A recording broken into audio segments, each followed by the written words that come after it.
یاد رکھو، جب اللہ کی مدد آنے والی ہوتی ہے تو یہ دو نشانیاں بھی اچانک ظاہر ہونے لگتی ہیں۔ یقیناً تمہارا یہ تھکا ہوا دل اللہ کی مدد کا منتظر ہوگا کہ کوئی ایسا اشارہ تمہیں ظاہر ہو جو تمہارے اس دل کو مطمئن کر دے کہ تمہاری زندگی کے راستے بھی ہموار ہونے والے ہیں۔ تو سنو، اللہ تعالیٰ فرماتا ہے تمہارا رب چاہتا ہے کہ تمہارے ساتھ آسانی کا معاملہ کرے اور تم ان لوگوں کی باتوں کا غم نہ کیا کرو، کیونکہ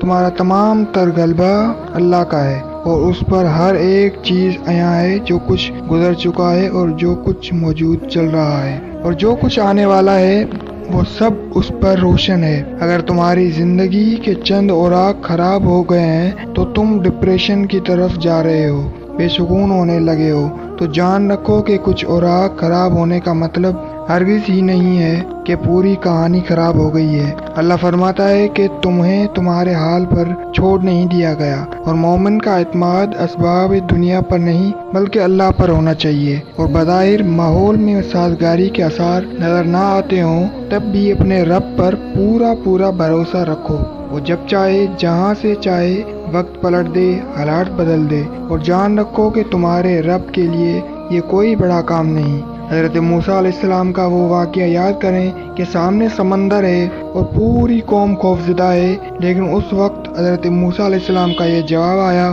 کہ نہیں، میرے ساتھ میرا رب ہے، وہ راستہ دے گا، وہی مدد بھیجے گا، اور بھیجی گئی مدد تو یہی ایمان ہو تمہارا بھی۔ اللہ فرماتا ہے جہاں کہیں بھی تم ہوتے ہو تو اللہ تمہارے ساتھ ہوتا ہے، اور جس کا یہ یقین قائم ہو جائے نہ اس کا زمین و آسمان کا فرق قائم ہو جاتا ہے۔ اور جان رکھو کہ کسی کے لیے یہ جائز نہیں کہ وہ اللہ کی رحمت سے مایوس ہو جائے، اس کے گناہ کتنے ہی بڑے کیوں نہ ہو، اللہ کی رحمت اس کے غضب پر حاوی۔ نبی کریم صلی اللہ علیہ وسلم نے فرمایا، تم میں سے ہر ایک اپنی ساری حاجتیں اور ضرورتیں اپنے رب سے مانگے، یہاں تک کہ جوتے کا تسمہ بھی اگر ٹوٹ جائے تو اسے بھی اپنے اللہ سے مانگو، کیونکہ تمہارے